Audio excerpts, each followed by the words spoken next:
In this video, we're going to discuss the solution to this problem. If x plus y is equal to xy equals 3, find x squared plus y squared, x cubed plus y cubed, x minus y, and find x and y. Okay, so let's have our solution. So, unahin natin yung number 1. Hanapin natin yung x squared plus y squared. So, meron tayong given dito x plus y tsaka xy. Pareho daw silang equal sa 3. So, try natin i-square itong x plus y.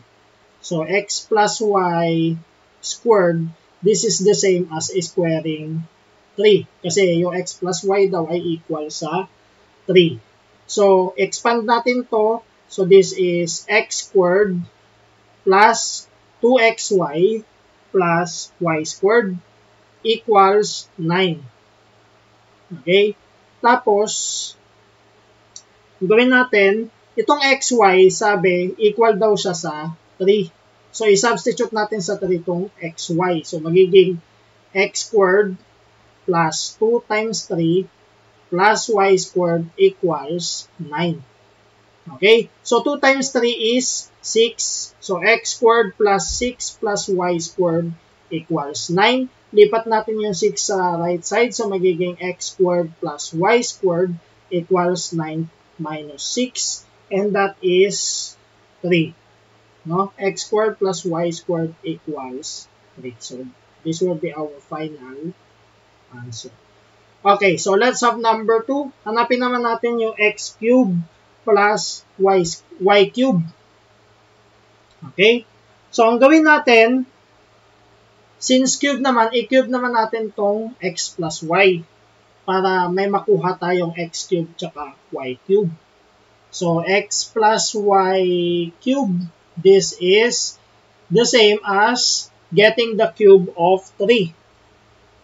Okay? So, this is x cubed plus 3x squared y plus 3xy squared plus y cubed equals 27, no? 27. Okay. So, next, ito, pagsamahin natin tong x cubed plus y cubed. Magiging x cubed plus y cubed. Tapos, yung nasa gitna, factor out natin yung 3xy. So, may common factor silang 3xy. So, magiging plus 3xy. So, ano matitira dito? X na lang. Ano yung matitira naman dito? So, y na lang din. So, x plus y equals 27. Now, balikan natin yung given. Ang sabi, yung xy daw ay equal sa 3. Tapos, x plus y equal din sa 3. So, i-substitute lang natin tong xy tsaka x plus y sa 3. So, magiging x cubed plus y cubed plus 3 times 3 times 3 equals 27. So, magiging x cubed plus y cubed plus 27 equals 27. Pag nilipat mo itong 27 sa kabila, magiging x cubed plus y cubed equals 27 minus 27, so that is 0. Okay? So, 0. Next, hanapin naman natin yung x minus y. Okay? So, number 3.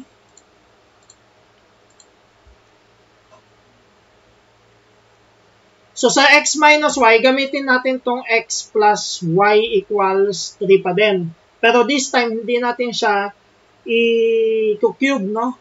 So, ang gawin natin, i-square natin siya, i-square natin both sides. So, x plus y squared is equal to 3 squared.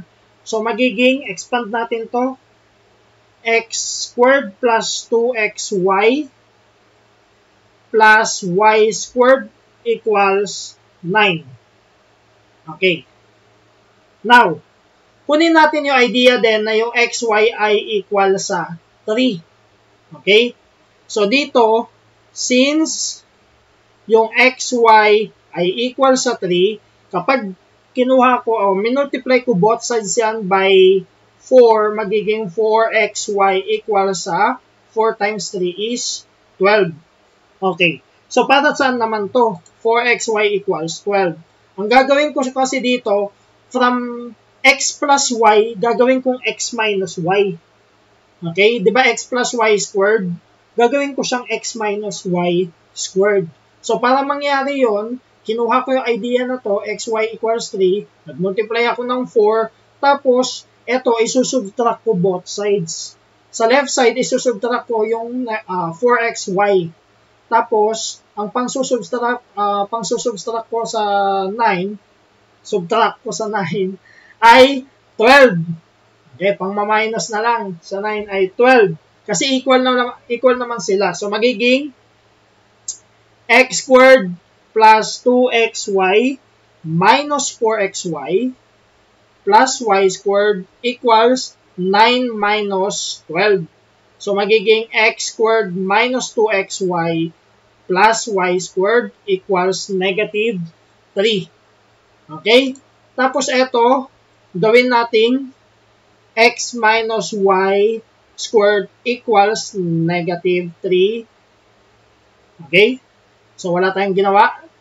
And then, kunin natin yung square root ng both sides. So, magiging x minus y equals positive or negative square root of negative 3. Or simply, x minus y is equal to positive or negative I square root of 3.